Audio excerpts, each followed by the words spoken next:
유안타증권의 유동원 글로벌 자산배분 본부장님 나와주셨습니다. 안녕하세요. 네, 어서 오십시오. 안녕하십니까. 네, 팬들이 1부부터 와서 기다리고 계세요. 네, 감사합니다. 미국 증시가 지금 계속 오락가락했어요. 네. 기업들 그래도 뭐 실적 뭐 보고 있고 그래도 좀 약간 강세 분위기로 좀 돌아서는 건지 어떻게 보셨는지 우리 좀 좋아해도 되는 건지 어떻게 보시나요? 네. 좋아해도 될 것 같은 그런 느낌이신가요? 아무튼 저는 그렇게 운영을 하고 있으니까. 네.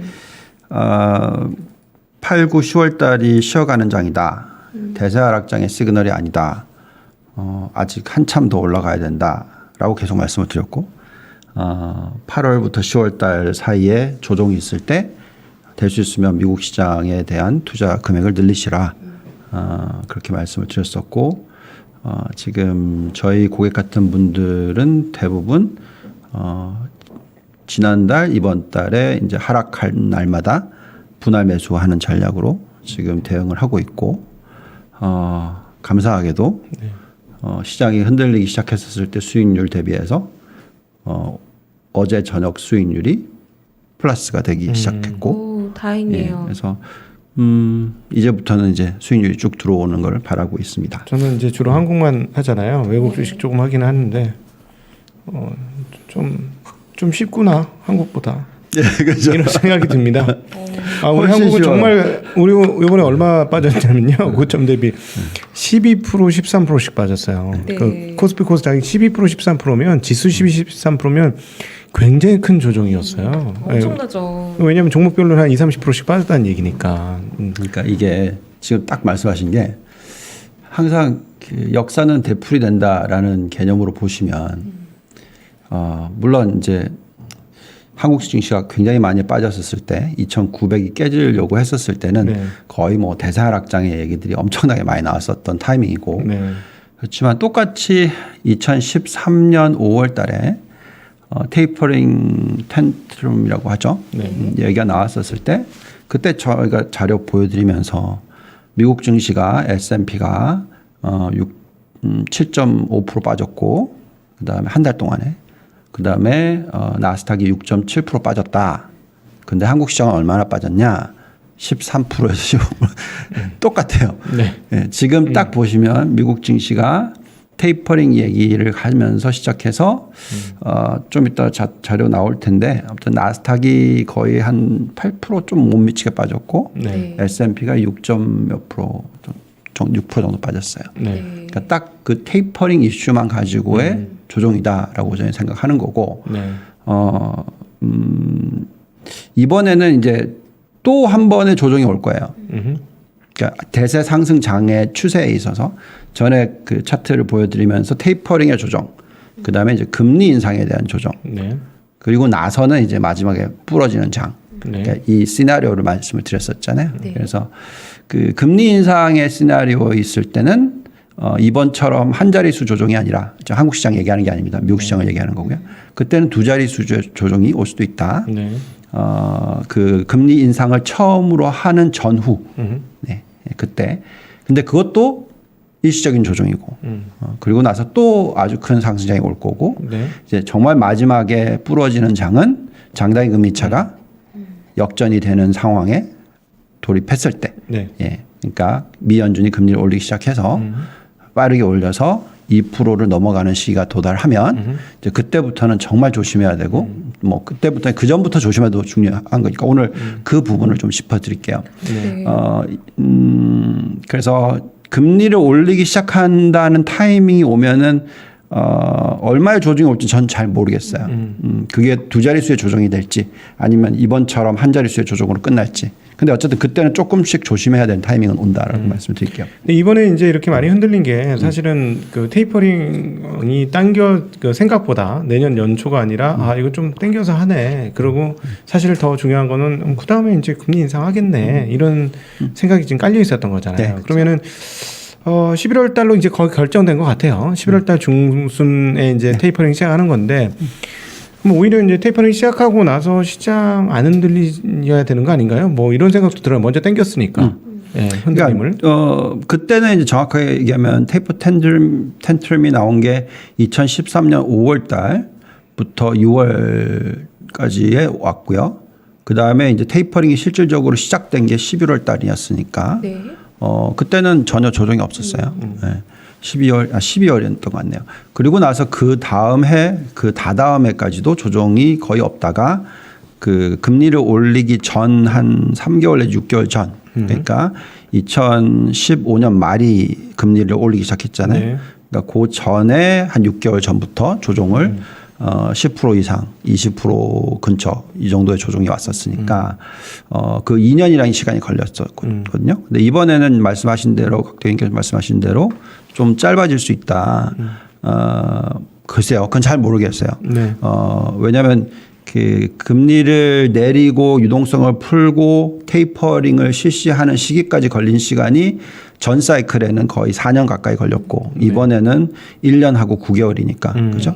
절반도 안 되는 사이니까 네. 지난번에 금리를 올리는데 테이퍼링 시작하고 2년 뒤였다면 이번에는 1년도 안 돼서 네. 그래서 내년 말 뭐 이렇게 지금 다들 얘기를 하는 거잖아요. 그렇죠. 그렇다면 내년 말 전 3개월에 또 조정이 또 올 수도 있는 거죠. 네. 이제 그건 지켜봐야 되는 거고. 근데 어쨌든 그거에 대한 금리 인상에 대한 우려는 사라질 거예요. 당연히 일시적으로든. 이번 테이퍼링 이후로. 네, 뭐 여러 가지 이유 때문에. 그래서 그러면 그때는 이제 시장은 계속 올라가는 거고 사실 오늘 추세를 보고 있으면 선물 시장 움직임을 보고 있으면 이게 언제 우리가 대세 하락장을 걱정했나 하는 듯해요. 네. 특히 은행권이 그걸 확실하게 딱 자리를 잡아주고 있거든요. 실적 굉장히 좋게 나왔죠. JP 모건도 굉장히 좋았습니다. 그 실적과 그 실적만이 중요한 게 아니라 그 실적이 어떻게 해서 만들어졌느냐가 중요하고 앞으로의 추세가 어떻게 가느냐가 중요한 것 같아요. 네. 오늘 제가 새벽 방송을 할 때 그 연합의 이준호 소장님이 오셔가지고 그 장단기 금리 차 얘기를 하시면서 이제 하셨는데 그걸 좀 디테일하게 들여다보면 네. 그 앞으로 경기 침체 아까 방금 전에도 또 장기 금리 빠지는 부분에 대한 걱정을 하시는데 네. 저는 전혀 그건 아직 걱정을 안 하고 있거든요. 예, 금리는 올라갈 거예요. 예, 천천히라도 올라갈 거라고 저는 생각을 하고 있고 네. 그래서 그 장단기 금리 차의 확대가 일어나면서 순이자 이익이 늘어났고 순이자 마진율도 늘어났고 은행. 예, 은행들이 여기에 또한 경기가 좋아지니까 연체율이 떨어졌고 여기에 따라 충당금 규모가 훨씬 적게 네. 들어가고 그러니까 이런 추세들이에요. 그래서 역시 그 은행 애널리스트답게 그냥 술술 나오시네. 네. 네. 그래서 방금 전에도 뱅크 오브 아메리카 실적 나왔는데 이번에는 JP 몰간보다 훨씬 더 좋아요. 이번 이 숫자는. 그래서 뭐 그런 부분도 좀 얘기를 해드릴게요. 그래서 중요한 거는 저런 은행들이 뒷받침되고 있는데 네. 미국의 경기가 빠그러지지 않는다. 이거는 뭐 왜 이렇게 다들 또 걱정을 하시는지 그 걱정하시는 게 이제 인플레이션 숫자는 높게 나왔는데 장기 금리가 빠지니까 이것도 스태그플레이션 아니냐 네. 예, 또 갖다 붙이는 건데 은행들이 하는 행동을 봐라. 스태그플레이션이 걱정을 하는데 대출을 안 해주지 않고 늘리고 있다? 무슨 소리냐? 네. 저는 이제 그렇게 생각하는 거고요. 그래서 은행들이 어떻게 보면 경기를 예견해 준다고 생각합니다. 네. 근데 그러면 네. 저기 좀 통화를 네. 지금 그 이제 테이퍼링을 하기 시작하는 거니까. 근데 실제로 이번에 이렇게 흐름들 조정하는 흐름들이 한번 오면서 네. 야, 이거 통화량 이거 실제로는 좀 줄이고 있는 거 아니야? 하는 생각이 좀 들었거든요. 네, 아니었잖아요. 네. 네, 그래서 지난주에 제가 이거 총통화 토탈 SM 말고 M1, M2 이쪽 M2 정도는 이거 안 늘어나고 있는 거 아닌가 하는 여쭤봤었잖아요. 그러니까요. 네. 그러니까 자 우리가 이런 얘기를 하는 거죠. 테이퍼링과 금리를 분리해서 보라고 얘기를 하는 거는 자, 테이퍼링이 실시되는 것은 어떻게 보면 이제 헬리콥터 머니와 연결이 되면서 네. 재정을 푸는 거 플러스 알파로 네. 아무도 사줄 사람이 없으니까 정부가 나서서 중앙은행이 나서서 그 자산을 사주는 네. 경우고요.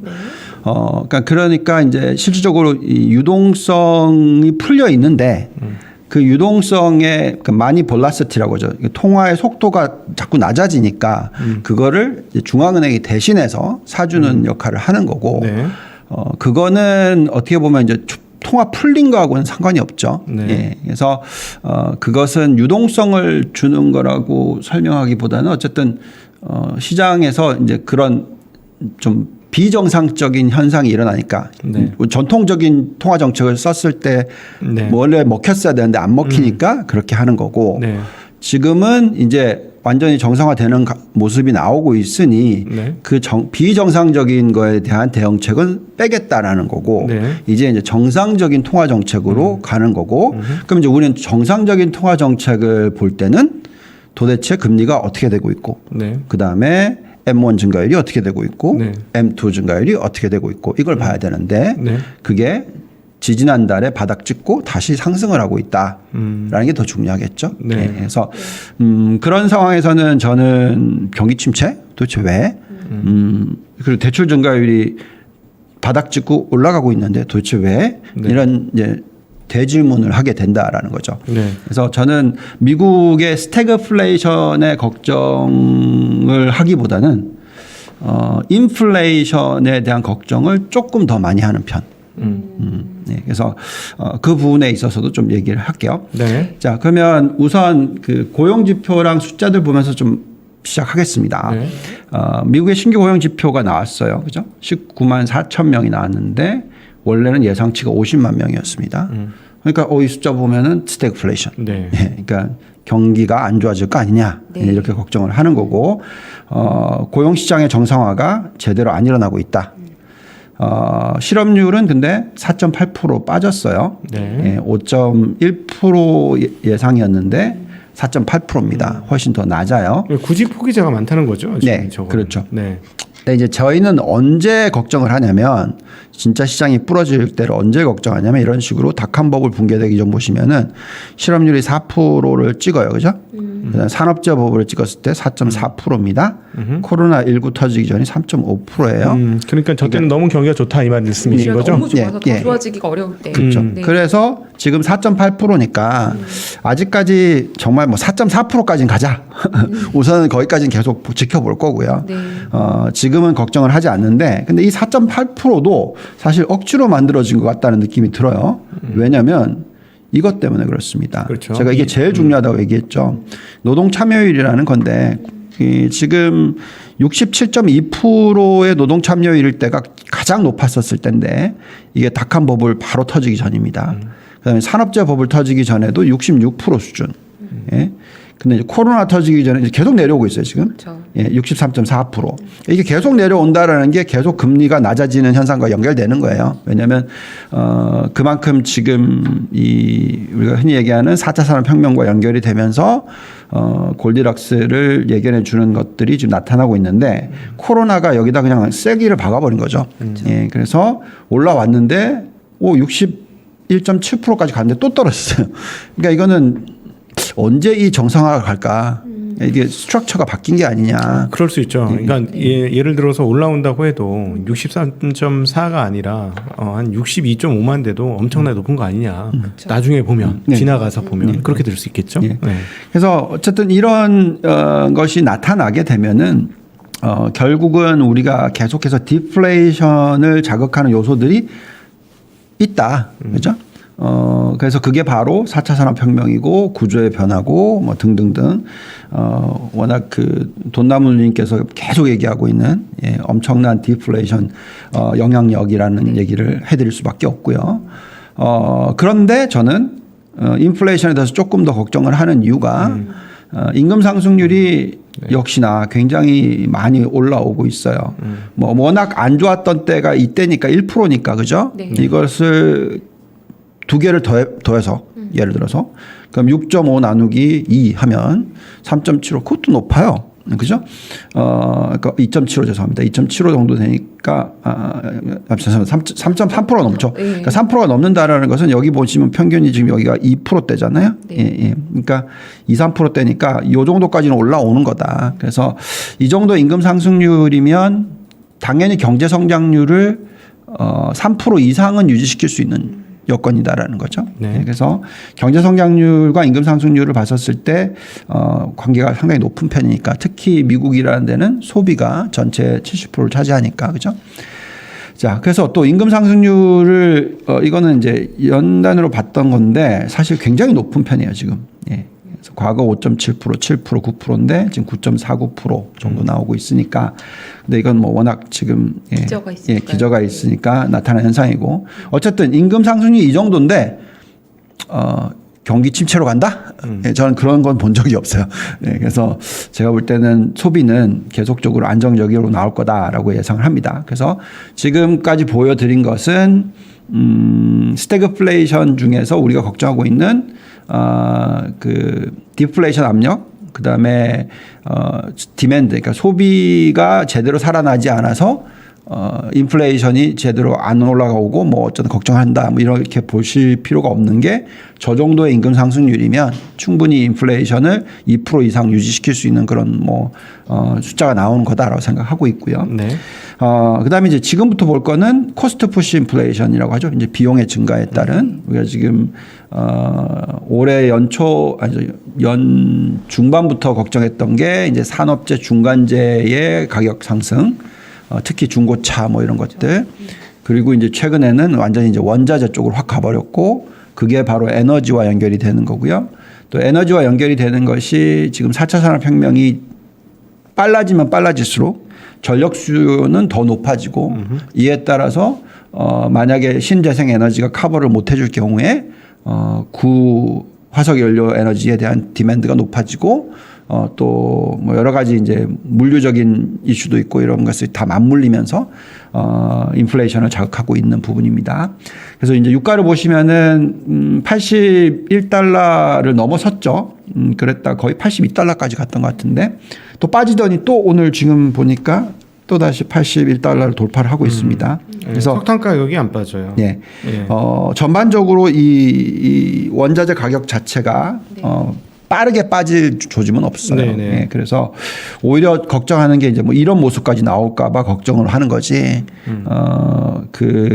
이게 확 다시 떨어질 거다라고 생각되지는 않고요.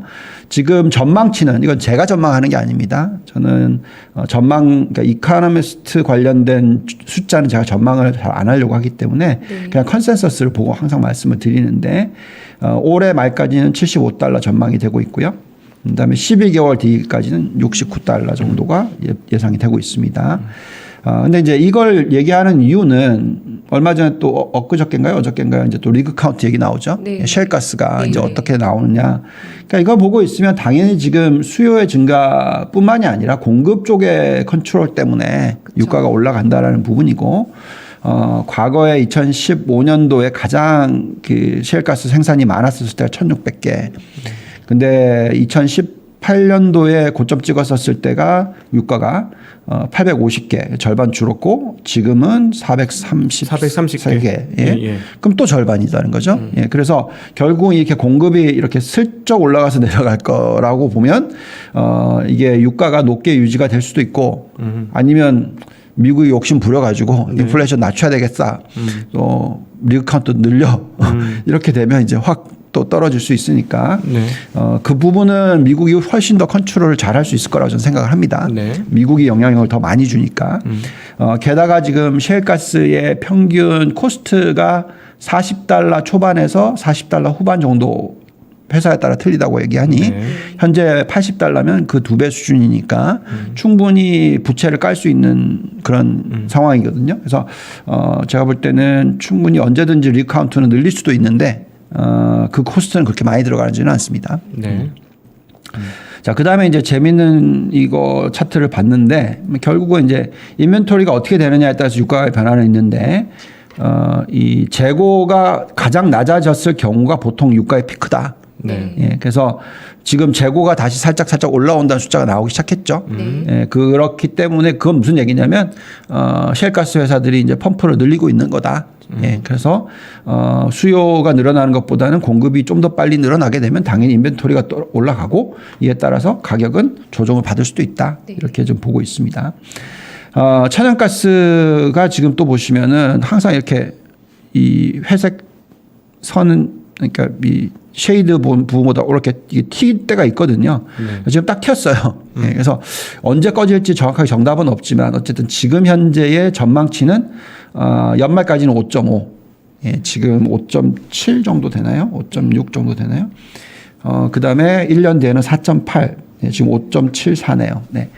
이 정도로 지금 뭐 예측이 되고 있다고 말씀을 드리겠고 석탄 가격 말씀하신 대로 네. 안 빠지고 안 빠져요. 예, 게다가 전망치도 그렇습니다. 더 올라갈 거다고 전망이 돼 있고 이 회색 선입니다. 네. 그리고 나서 떨어질 거다 지금 전망이 되고 있고 올해 연말에는 263달러. 그리고 12개월 뒤에 돼야지만 244달러. 네. 그러니까 이런 거는 이제 뭐냐면 우리가 이제 과거에 금리가 올라가는 사이클, 그다음에 인플레이션이 높아지는 사이클 때 추세적으로 봤을 때 세 번을 보면 다 틀려요. 네. 어떻게 시장이 리액션을 했는지가 조금씩 다 틀려요.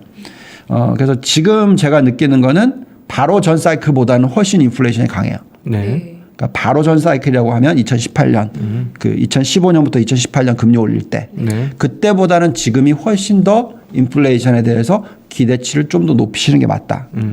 근데 또 이걸 그 전 사이클이었던 2004년부터 2006년 사이클 이때하고 비교했을 때는 훨씬 낫다.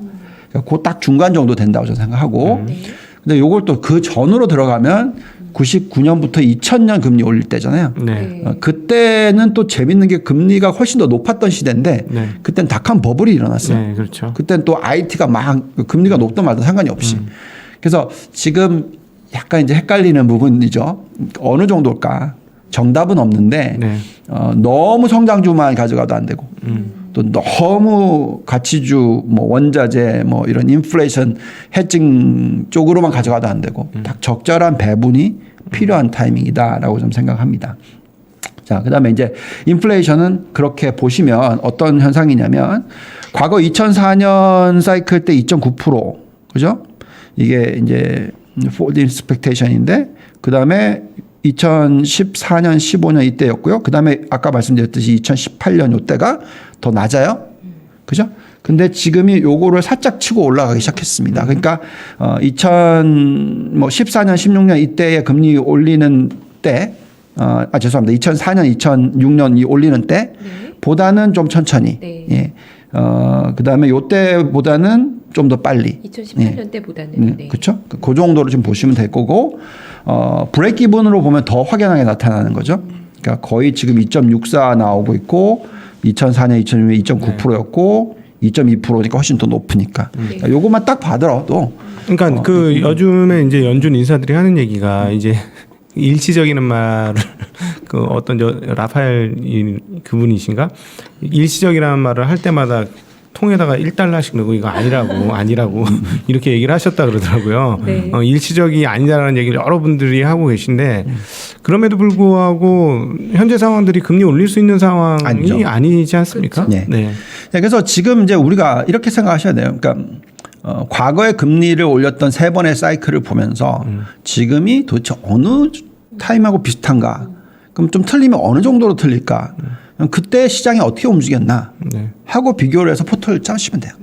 저는 지금 그렇게 하고 있는 거고 네. 지금은 딱 제 느낌은 2004년 6년보단 낮고 2015년 18년보단 높고 네. 그 사이 정도 된다. 네, 말씀하신 그 딱 사이클이 2004년에서 2006년은 성장률이 높았던 때였고 그리고 2016년에서 18년 저 때는 경기가 좀 애매해진 구간이었잖아요. 그러니까요.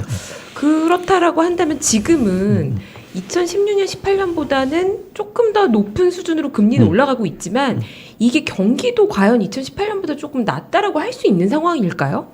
아까 보여드렸던 네, 예. 그런 숫자들이 좀 혼동스럽게 혼돈스럽죠. 나오잖아요. 네. 네. 근데 그때보다는 지금 임금 상승률이 훨씬 더 안정적으로 올라오고 있는 건 사실이니까. 참여율은 떨어지지만 네. 그래도 상승률은 높게 나오고 오히려 에너지 가격이 2018년보다 지금 영향을 더 많이 줘서 저런 일들이 일어나는 거면 앞으로도 에너지 가격이 미치는 영향이 더 커지지는 않을런지가 저의 궁금한 부분이거든요. 에너지 가격이 영향을 굉장히 많이 미쳤던 때가 2004년, 2006년이죠. 그렇죠. 예, 그때가 보면 실적이 잘 안 깨졌어요. 그러니까 무슨 얘기냐면 이제 영업 마진율을 영향을 미친다고 얘기하는데 지금 오늘 딱 숫자 나왔던 걸 가지고 이제 만약에 중국 시장을 접근하시면 큰일 나는 게 이렇게 생각하시잖아요. 그 생산자 물가 지수가 확 늘었어요. 네. 근데 소비자 물가 지수는 별로 안 늘었어요. 지금 얘기하시는 게 이제 네. 에너지가 영향 미치는 그렇죠. 거잖아요. 그게 영업 마진율에 아주 크게 영향을 미칠 거라고 예상을 하고 쇼트를 때려버리면 네. 이제 정말 큰일 나요. 왜냐하면 그 에너지 가격이 이런 거죠. 자, 우리나라로 딱 계산해서 얘기해 볼까요? 우리가 이제 유가가 있잖아요. 네. 이제 유가가 우리가 보통 우리가 실질적으로 소비자가 쓰는 유가에는 세금이 얼마나 들어가죠?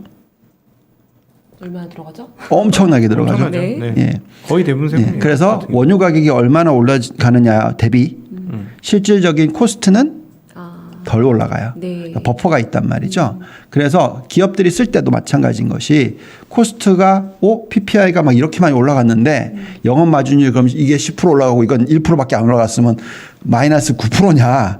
전혀 그렇지가 않아요. 예. 그리고 오히려 그때 딱 보시면 이제 중국 그 PPI 사이클들을 보시면 제가 그걸 가지고 계속 제조업에 대해서 얘기를 했었거든요. 네. 제법 크게 틀린 적을 한번 경험했었어요. 그 숫자만 보고 얘기를 하다가. 그래서 어쨌든 그거는 정확하게 그 회사에다 확인하는 게 더 낫습니다. 네. 제조업 보고 물어보고 정확하게 얼마나 영향을 미치느냐를 판단하는 게 더 중요하다고 네. 생각이 생각이 듭니다. 어쨌든 말씀하신 대로 지금은 당연히 에너지 가격이 더 영향을 미치는 것이 맞고요. 2015년에서 18년보다는. 네. 그렇지만 또한 지금은 그때보다는 좀 더 나은 성장률을 뒷받침하고 있다라고 생각이 들어요. 네. 예, 그런 부분들이 아까 좀 이따가 좀 보여드리겠지만 이제 미국의 은행권의 어떤 펀더멘탈이 정말 좋다라는 부분을 말씀을 드릴게요. 네. 자, 그다음에 자, 이 부분입니다. 이게 이제 정말 중요한 부분인데 보시면은 코로나가 딱 터지고 나서 이렇게 훅 올라갔어요. 네. 그래서 여신 증가율, 그러니까 대출 증가율이 10%대를 넘어가면 보통 이게 이제 오버히팅입니다. 이거 보시죠. 예. 대부분 보시면은 10%를 두 자릿수로 넘어간다라는 것은 대출이 두 자릿수를 넘어간다는 것은 GDP 성장률은 최소 5%. 네. 최소 5%. 시중에 돈이 많이 들어오는 거니까. 예, 대출을 늘리는 거니까. 네. 그래서 요럴 때는 이제 일시적으로 확 튈 수밖에 없어요. 근데 이건 이제 코로나 때문에 그랬던 거잖아요. 그러고 나니까 다 정신 차리고 나니까 여기까지 내려왔어요. 이게 4%입니다. 그러면 2% 성장률? 이상하잖아요. 네. 그래서 여기서 계속 꺼졌으면 정말 걱정할 거예요, 저는. 근데 그게 아니라 싹싹 올라와요, 지금. 6.7%까지 올랐습니다. 예. 그럼 이거는 은행권이 자기네들이 자신 있다라는 얘기예요. 그래서 지금 왜 이번에 제가 미국 시장이 조정을 받더라 하더라도 실적 발표가 시작되면 실적 공백 기간이 지나면 시장이 다시 상승할 수 있을 것이다 얘기했냐면 은행권의 실적에 대해서 저는 기대를 하고 있었거든요. 이런 숫자를 보면서. 분명히 충당금 떨어졌을 거고 대출 늘어났을 거고 은행권의 펀더멘털이 좋다라고 사람들이 보기 시작하면 이 경기 앞으로 안 나빠지겠네? 자꾸 이런 것들이 계속 나올 거라는 거죠. 그래서 지금 이런 대출 증가율이 늘어나는 수준으로서 보면 미국이 앞으로 스태그네이션으로 간다? 저는 그 가능성은 굉장히 낮다라고 생각을 하고 있습니다. 네.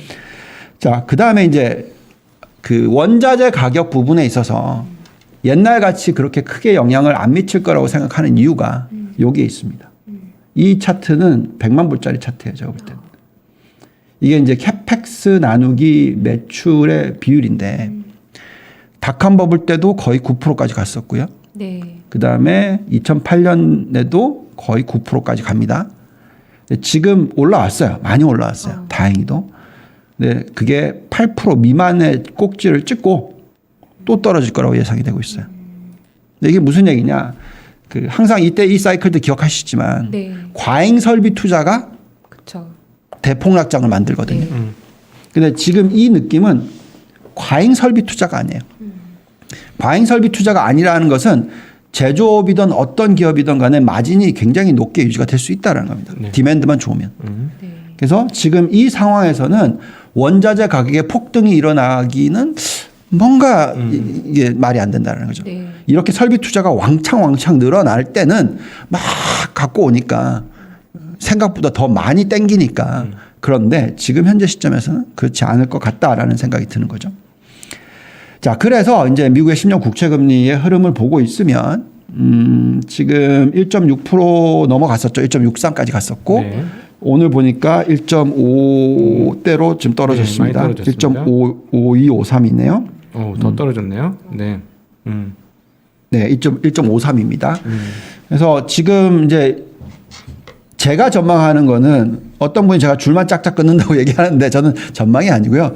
이 사이트나 이런 전문가들의 평균 숫자를 지금 얘기를 해드리는 건데 전문가들의 평균 숫자는 제가 예상하는 것보다 더 낮아요. 네. 예, 보시면은 여기 이 회색 점선이 있잖아요. 네. 이 기울기는 이렇게 쭉 긋는 것보다 더 평평하죠. 그러네요. 예, 훨씬 평평해요. 그래서 2% 도달하는 시기가 도대체 언제인지 잘 모르겠어요. 이 차트로 가면. 그러네요. 예, 그래서 결국 10년 국채 금리는 올라가기는 올라가는데 천천히 올라갈 거다라는 게 지금 예측이고요. 그렇게 천천히 올라간다 그러면 제가 볼 때는 뭐 사실 큰 무리 없고 네. 달러도 초강세 갈 것 같아 보이진 않고 여기 지금 달러 지수도 보시면은 과거에 이런 모습이 나타나면 정말 걱정을 하겠지만 네. 지금 그냥 거의 박스권에 그냥 갇혀 있다고 생각하시면 될 것 같습니다. 각도가 확실히 다르네요. 네, 옛날이랑은. 옛날이 다르죠. 네. 자, 그래서 이제 인플레이션 숫자가 나왔어요 이번에 5.4% 나왔고 예상치 5.3%보다 높습니다. 근데 왜 장기 금리 빠지죠? 뭐 이런 그 질문을 받게 되는데 그렇죠. 근원 인플레이션을 보시면 이제 4%로 동일치가 나왔고요. 좀 재밌는 건 뭐냐면 어쨌든 전달 대비로 계산하면 0.2%밖에 안 된다. 그러면 이제 연산으로 하면 2.4%니까 네. 저는 이제 어떻게 예상하고 있냐면 인플레이션이 골디락스가 일어났던 구간인 2009년 이후 2011년 이후 해서 쭉 2020년까지 평균 인플레이션이 1.8%가 안 돼요. 1.7 뭐 이 정도 되는 것 같습니다. 지금은 제가 볼 때는 그것보다 훨씬 높아. 이렇게 생각이 드는 거고 그러면 앞으로의 5년 정도를 계산하면 평균이 2.25 미니멈 많이 가면 2.5 정도까지도 올라가지 않을까. 어떤 분들은 많이 보시는 분들은 3%까지도 보시더라고요. 예, 그래서 그거는 어쨌든 좀 보면서 판단합시다. 그래서 확실히 전 사이클보다 높다라는 걸 인정해야 될 거예요. 네. 근데 그걸 인정하는 순간에 우리는 뭘 해야 되냐면 그 사이클보다는 성장주 비중을 조금 적게. 그렇죠. 예, 조금 적게. 금리 밴드가 올라갔으니까. 예, 네. 근데 그렇다 하더라도 성장주는 대세인 건 맞다. 그러니까 옛날 같았으면 제가 성장률 90% 가치주 10%라고 생각했었을 텐데 네. 지금은 좀 틀리다라는 거죠. 네. 여기서 나와 있듯이 지금 아마 2% 도달하는 게 2013년, 2.5% 도달하는 게 2023년 초가 2%, 말이 2.5% 정도 생각하고 있습니다. 자, 그래서 이제 여기서 보여드리는 거는요. 아까 계속 말씀드리지만 3번의 사이클이 있었다고 얘기했잖아요. 지금 각도기님이 질문하셨던 거는 네. 그 테이퍼링이랑 금리 인상이랑 이게 짧아질 수도 있고 금리 인상 부분이 남아 있으면 좀 걱정이 되는 부분이니까. 그래서 저는 이제 한 번 더 나가자. 네. 그래서 금리 인상이 됐었을 때도 시장이 어땠느냐를 보여드리는 거죠. 그래서 3번을 볼게요. 보시면은 이제 98년도에 왜 닷컴 버블이 만들어졌었죠. 이때가 아시아 금융위기가 터졌고 네. 따라서 미 연준이 그걸 도와주기 위해서 금리를 내렸고 금리를 확 내리니까 완전 이제 유동성 장세가 나왔고 그러면서 이제 98년 말부터 튀기 시작했고 그랬더니 금리를 올렸는데도 계속 올라갔고 그렇죠. 보시면은 언제까지 요때까지죠. 여기까지 올리는 겁니다. 여기서부터 여기까지니까 이게 1% 올릴 때까지는 시장이 거의 미쳐버렸어요. 요때가. 네. 그리고 나서 이제 부러지기 시작해서 나중에 0.75 올릴 때는 그냥 아주 박살이 났고. 네. 그래서 결국은 지금 우리는 이걸 보자라는 거죠. 그럼 어떻게 됐냐 시장이. 이렇게 됐어요. S&P가 68% 올랐고 그 기간에 나스닥은 뭐 미쳤었죠. 그냥 진짜. 미쳤고. 네. 그러니까 이거는 뭔가 비정상적이었던 부분들이니까. 네. 그러면 이때라고 생각한다면 지금 그냥 무조건 다 성장주를 다 이것도 아닌 거죠. 그건 아니라는 거죠. 자, 그다음에 보시면 이때는 어땠냐면 요 기간만으로 계산했었어요. 보니까 그 금리를 올리는 구간입니다. 예. 보시면은 나스닥이 200% 올랐고 반도체 지수가 540% 올랐고 생명공학 바이오가 555% 올랐어요. 반대로 은행주는 30%밖에 못 올랐고요. 나스닥 은행주 20%밖에 못 올랐고 뭐 아무튼 금융주들이나 뭐 우리 흔히 얘기하는 가치주 비중 자체를 보셨을 때 이렇게 나오는 거죠. 너무 차이가 나는 거죠. 이건. 네. 예. 이거는 아닐 거고 네. 예. 당연히. 자 그럼 그 다음에 2008년 지금이 이쪽하고도 좀 비슷하다고 생각하실 수 있죠. 왜냐하면 원자재 가격이 워낙 빠르게 올라가니까. 그래서 원자재 가격이 정말 빨리 올라가고 이때는 막 과잉 설비 투자가 너무 많이 들어가고 막 그랬던 때잖아요. 네. 그러다 보니까 이때를 생각한다면 미 연준이 이때는 정말 전에는 괜히 금리를 내렸다가 큰일 났었잖아. 이번에는 그런 실수 안 해야지. 왕창 올리자 해가지고 2년 만에 4%를 올려요. 네. 매번 FOMC 때마다 올리죠. 0.5% 네. 뭐 0.25씩 막 계속 올리니까 뭐 근데 웃긴 건 이럴 때 계속 시장 올라요. 맞아요. 네, 경기 좋으니까 경기 좋다고 생각하니까 보시죠. 2004년 요때 금리 올리기 시작한다는 걱정 때문에 요만큼 빠지더니 46% 올랐고 그다음에 17.5% 빠지더니 60% 올랐어요. 네. 네. 근데 그 오름폭은 아까 보여드렸던 것보다 훨씬 낮은 편이죠. 그러네요. 네. 그러니까 그만큼 시장이 어렵다는 겁니다. 그러니까 그냥 산업재 관련된 원자재 관련된 쪽에 그냥 몰빵 투자하는 게 더 나았을 수도 있다는 거죠. 그때는 숫자를 보시면 그래요. 마찬가지로. 보시면 그때 이머징 마켓 한국 포함해서 251% 오르고요. 그다음에 중소형주가 151% 오르고 그다음에 석유 관련 주식들이 122% 오르고 금융이 100% 오르고 원자재가 97% 100% 거의 쳐져 다 세 자릿수. 네. 그러니까 지금 말씀드리는 이 인플레이션 관련 쪽 뭐 우리가 요즘 얘기하는 뭐 가치주라고 할 수도 있고 뭐 어쨌든 반대로 IT라든지 성장주 같은 경우에 반도체 63%, IT 60%, 바이오 45%, 헬스케어 40%. 예, 확연하게 차이가 나잖아요. 네. 예. 그래서 이때하고 비교한다면 요즘에 많이 말씀하시는 뭐 가치주로 회귀하자 뭐 그러면서 이제 다 또 그런 얘기들 하시니까 이 전략이 이거하고 보시면서 이제 얘기를 하시는 거겠죠. 네. 근데 제가 볼 때는 이때보다는 훨씬 인플레이션이 낮을 거다. 네. 예, 저는 그렇게 생각하는 거고요. 자, 그러면 이제 마지막 이것보다는 좀 높겠지만 과거에 가장 최근에 있었던 현상을 놓고 얘기를 하자면 금리 내리고 막 했었을 때 2009년, 2008년, 그죠? 테이퍼링까지 4년. 네. 그다음에 금리 인상 3년. 그죠? 그리고 테이퍼링부터 금리 인상까지 2년. 그러니까 네. 총 5년인 거죠. 그쵸. 네. 엄청나게 긴 시간. 그래서 테이퍼링 시작부터 나중에 꼭지를 찍는 데까지 정말 오랜 기간이 걸렸다. 5년이나 걸렸다. 네. 그렇게 계산하면 지금 뭐 계속 사야죠. 그죠? 근데 이때는 그만큼 인플레이션이 뭐 약했고 그래서 이제 이때는 두 번의 사이클을 경험하는 거죠. 테이퍼링으로 요렇게 조정. 그리고 37% 올라요. 그 다음에 금리 인상 전에 15% 빠지고. 그리고 또 그냥 왕창 튀고. 네. 여기서부터 여기까지로 계산하면 100%가 넘죠. 그렇죠? 그러네요. 네. 그 다음에 나스닥으로 보면 이때보다 나스닥이 더 셌어요. 나스닥이 6.7% 조정 덜 빠졌죠. 그리고 나서 더 많이 올랐죠. 그리고 많이 빠졌고 더 많이 올라서 여기서 여기까지 계산하시면 160%가 넘습니다. 네. 그러니까 지금 보면 S&P 대비 나스닥이 1.5배 넘죠. 네. 그죠? 그런데 이것보다는 제가 얘기했을 때 좀 약간 바뀌었을 거라는 생각이죠.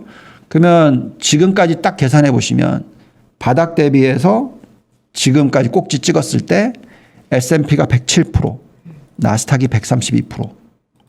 요때보다는 낮죠. 나스닥이 조금 예. 덜 올랐죠. 네, 올랐죠. 그렇지만 그래도 성장주가 비중이 더 높을 필요가 있다.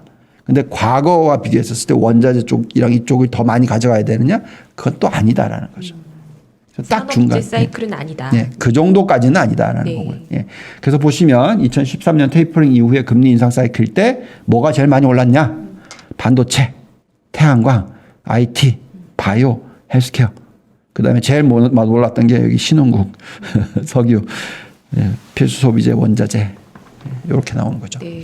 그래서 이렇게 사이클을 보시면서 판단하시면 포트폴리오 짜기 훨씬 더 편하실 수 있어요. 예, 잘 비교하시면서 포트를 만드시기를 진심으로 바랍니다. 자, 그래서 선진국과 신흥국의 상승 여력을 보더라도 저희가 돌리는 모델을 보더라도 지금은 신흥국의 상승 여력이 22.7% 나오고요. 저희는 그다음에 선진국이 22.7% 나오고 신흥국이 19.3% 나오니까 거의 비슷하지만 그래도 선진국이 좀 더 높게 나와요. 그래서 우리는 지금 8대2 전략 7대3이었는데 8대2 정도로 가져가고요. 선진국 8, 신흥국 2 이렇게 가져가고요. 그 다음에 이제 포트폴리오 구성은 이렇게 하고 있습니다. 성장주를 60에서 70, 가치주를 30에서 40. 이 안에서 반도체 IT 관련된 25%, 바이오 헬스케어 15%, 신재생 에너지 20%. 그다음에 이제 가치주로 분류하는 것들은 이제 산업재 10%, 그다음에 화석 연료 에너지가 5%, 원자재 5%, 소비재 10%, 금융 10%. 이 정도로. 근데 이거는 계산한 거는 6대 4로 했을 때 계산입니다. 7대 3으로 할 때는 그만큼씩 조금씩 줄이시면 됩니다. 예. 그다음에 중소형주를 전체 포트 20% 정도. 경기 민감주는 성장주도 될 수 있고 가치주도 될 수 있어요. 그래서 60% 이상을 유지하자라고 얘기를 해드리고 있고요. 그다음에 이제 제가 굉장히 중요하게 생각하는 쪽. 인플레이션을 자극하고 있고 인플레이션과 연결이 돼 있고 가장 중요하게 생각하는 쪽이 에너지입니다. 또 4차 산업혁명하고도 연결이 돼 있고. 네. 그러니까 왜냐하면 4차 산업혁명이 가속화되면 될수록 네. 에너지 수요는 늘어나고 에너지 수요가 늘어나기 때문에 지금 에너지발 인플레이션 얘기가 자꾸 나오는 거고. 그래서 에너지 관련 포트폴리오를 전체 포트폴리오에 최소한 20에서 25% 들고 가야 된다라고 얘기를 하고 있고요. 그게 이제 화석 연료는 사실 가격을 높게 유지시키는 거고 그래서 그 파이 사이즈가 크면 안 된다고 생각하고요. 대신에 가져갈 만한 것들은 가져가고 대신에 신재생 에너지 비중이 훨씬 높아야 된다. 그래서 8대2 전략입니다. 그래서 화석연료 2, 신재생 에너지 8. 그다음에 이제 뭐 태양광, 풍력, 클린 에너지, 전기차 포함시킨 것들 있고요. 그다음에 이제 우리나라는 모르겠어요. 이게 정치적인 이슈가 들어가서 있는지 어쩔 수 없지만 우리나라는 태양광 되게 싫어하잖아요. 네. 예, 땅덩어리 작다고. 근데 그게 뭐 아무튼 근데 어쨌든 수소 경제에 목숨 건 것 같습니다. 그래서 뭐 한국은 수소 쪽으로 에너지에 대한 초점이 맞춰지고 있으니까 뭐 그렇게 보시면 될 것 같고요. 그다음에 이제 성장주 가치 중에서 금융주에 대해서 제가 좋게는 보는데 아직까지 확 늘릴 때는 아니다라고 생각해요. 그러니까 이제 제가 지난번에도 와서 말씀드린 게 있잖아요. 가장 마지막 끝물에 은행주의 몰빵까지는 아니고요. 많이 늘렸다가 그게 이제 마지막 피크를 만들 거다 생각하거든요. 그러니까 왜 그러냐면 은행들이 대출 증가율을 확 늘리거나 뭐 이런 현상들이 나옵니다. 네. 그러면서 이제 너무 거품이 만들어지고 따라서 이제 큰 위기가 터질 수가 있거든요. 근데 이제 지금 현재 시점에서는 그렇게까지 몰아서 금융주를 사고 싶지는 않아요. 왜냐하면 저희가 돌려보는 잔존가치 모델을 돌려보면 아직까지도 성장주 관련된 상승 여력이 금융주의 상승 여력보다는 좀 더 높아요. 뭐 2배 정도 높아요. 2배까지는 아니더라 하더라도. 그래서 그렇다라는 것은 금융주를 저는 이제 마지막 끝물일 때 금융주의 비중을 어디까지 채우냐면 25%까지 채웁니다. 근데 지금은 10%만 들고 간다. 네. 그러니까 아직까지도 꼭지를 가는 추세선에 있다. 10% 정도만 들고 가도 충분히 이익을 낼 수가 있는 부분이고요.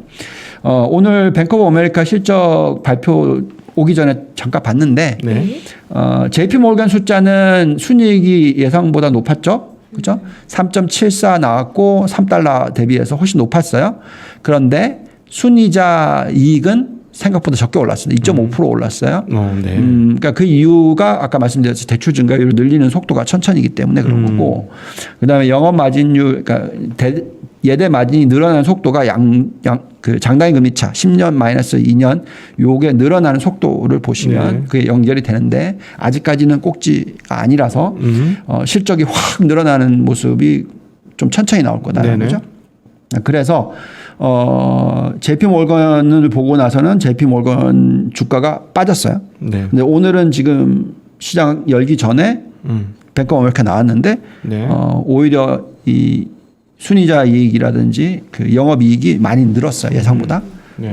그리고 또 충당금은 역시나 좋게 나왔고 네. 그러니까 지금은 이제 가는 추세선에 있고 그래서 그 금융주를 들고 가지 말아야 된다. 이것도 전혀 아니고 경기 침체를 걱정해서 우리가 지금 벌써부터 대사락장 생각해야 되는 이거 전혀 아니라고 생각하고 그렇다면 10월 말까지 제가 계속 말씀드렸습니다만 미국 시장 투자는 제대로 다 맥시멈 하자. 네. 얘기를 하고 있고 내년 3월 좀 길게 보면 내년 5월까지 그때까지는 계속 들고 가다가 금리 인상이 빨리 있으면 뭐라고 얘기했죠? 뭐 내년 말? 네. 그럼 거기 플러스 6개월 하면 네. 5월 달쯤 되면 네. 또 조정이 찾아올 수도 있으니까 그때 한 두 자릿수 또 조정이 있을 수도 있으니 포트폴리오 구성 또 그때 보자. 네. 아직까지는 지금은 이제 fully 들어가는 타이밍이다 생각하고요. 그다음 개별 종목들을 다 분석을 해봐도 뭐 똑같은 결과값들이 나오거든요.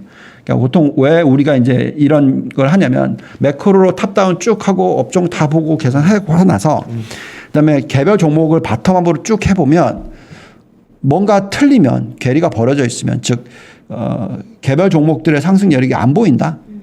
그러면 저는 걱정을 할 거예요. 네. 근데 지금 실질적으로 매크로보다도 오히려 개별 종목을 보면 더 좋아요. 그렇다는 실적이 좋아질 거라는 말씀이신 거죠? 네, 뭐 전망치든 뭐든 그러니까 기본적으로 지금 저희가 들여다보는 가격대가 비싸 보이지 않는다라는 밸류에이션이 비싸지 않다. 네. 네, 그렇기 때문에 미국의 대표 12개 종목, 13개 종목, 뭐 우리가 좋아하는 종목들 다 보더라도 똑같은 결과값이 나오기 때문에 이럴 때는 저는 대세하락장을 부르는 거는 상당히 대담하다라고 네. 생각합니다. 오늘 구체적으로 ETF까지 말씀을 해주셔서 네. 미국 시장 투자하시는 분들한테는 실제 투자에 상당히 도움이 되시지 않을까 네, 싶어요. 오늘 뭐 자료 네. 못 보신 분들께서는 게시판 들어가 보시면 유동원 본부장님의 자료 오늘 공유해 주신 자료가 있으니까요. 그거 네. 참조하시면 상당히 도움이 되지 않을까. 옛날 같았으면 이렇게 운용자가 어떻게 운용하는지 저는 진짜 어렸을 때 그런 것 좀 듣고 싶어서 막 찾아다녀도 찾을 수가 없었어요. 그렇죠. 세상 좋아졌네. 네. 아니 요즘 같으면 주식 투자 선수 되기 쉽겠네. 뭐 이런 생각 많이 들어요. 진짜. 저희 때는 잘하는 사람 저는 진짜 도시락 들고 쫓아가면서 찾아갔거든요. 근데 가보면 진짜가 아니야. 그런 경우가 너무 많았는데 요즘은 뭐 안방에서 진짜 분들을 많이 찾을 수 있어서 우리 투자자분들 얼마나 좋은지 모르겠어요. 근데 이제 네. 본부장님께서는 이제 직접 분석도 하시고 포트폴리오를 조정해 가시면서 운용을 하시기 때문에 네. 이제 뭐 워낙에 오래 하셨으니까요. 중간에 변동성이 큰 구간에서도 대응이 가능하시지만 사실 일반 투자자분들께서는 개인들 같은 경우에는 어렵죠. 직장 다니면서 하고 장사하면서 하고 지금 깜짝깜짝 놀라는 날들이 좀 요새 좀 있잖아요. 네. 그런데 이제 제가 느끼기에는 본부장님 이전보다는 조금 성장주에 대해서 비중이 옛날보다는 적죠. 조금 낮아진 거를 좀 느끼고 있는데 그러면 지금 나스닥 좀 올라오면 나스닥 좀 줄이고 좀 비중을 근데 그거는 이제 바꿔야 본인의 할까요? 포트가 어떻게 됐냐에 따라 네. 틀린 거죠. 예, 예. 근데 전반적으로 한국 그 주식 투자자들이 가지고 있는 해외 주식 순위가 가끔씩 나오잖아요. 네, 네. 그 통계들을 보면 성장주 비중이 확실히 미국의 나스닥 쏠림이 좀 있는 것 같거든요. 네, 그렇다면 네, 네. 말씀하신 것처럼 가치주나 은행주 이쪽도 좀 담으면서 밸런스를 잡아야 되는 그래도 7대3, 7대3 예, 6대4 정도. 예, 예. 성장주를 6이나 7. 네. 네. 그게 더 중요하다고 생각합니다. 왜냐하면 아까도 말씀드렸지만 여전히 낮은 금리 시대고 아까 왜 제가 1998년, 2000년을 보여드렸냐면 금리가 아무리 높았었어도 어떤 혁신이 일어나고 뭔가 혁명이 일어난다라고 생각할 때는 사람들이 미쳐버려요. 그래서 그걸 생각하신다면 성장주의 비중을 빨리 버리시면 안 돼요. 네. 네, 그래서 항상 과다한 상승, 그러니까 이런 거죠. 테슬라가 예를 들어서 정말 엄청난 혁신을 갖고 오는 게 사실이고, 근데 지금 팔리는 것 중에서 2대 중에서 1대가 테슬라다 이렇게 되는 시대가 돼버리면 그때는 성장주가 미칠 수도 있습니다. 또 다시. 그렇죠. 예, 네, 그렇기 그렇습니다. 때문에 쉽게 예, 네, 지금 현재 시점에서 말씀하신 대로 가치주의 비중이 일정 부분 들고 가시는 것. 근데 또 이걸 갖다 제가 약간 살짝 돌려서 얘기했죠. 왜냐하면 에너지가 중요하다. 네. 근데 에너지인데 가치주 에너지보다는 신성장 에너지 쪽으로 투자가 더 많이 돼야 된다라고 얘기를 하고 있으니까 네. 제 시각에 오해를 하지 마셔야 되는 게 저는 아직도 성장주를 좋아하고 지금 혁신이 일어나고 있고 큰 변화가 일어나고 있다고 생각을 합니다.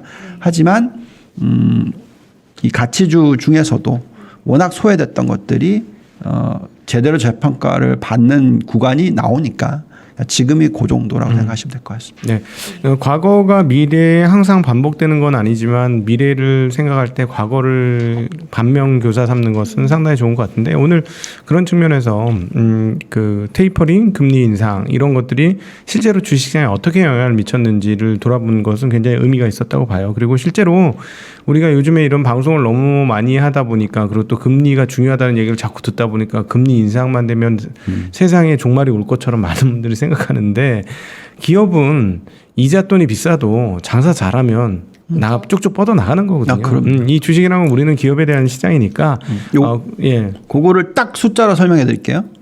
자, 나스닥의 ROE가 24%, 금리가 지금 1.5%, 네. 우리가 보통 기업의 가치를 계산할 때는 ROE 빼기 금리.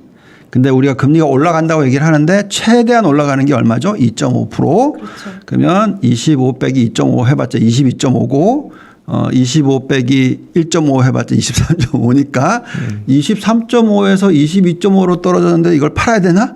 생각해 보시면 간단합니다. 제가 볼 때는. 네네. 예.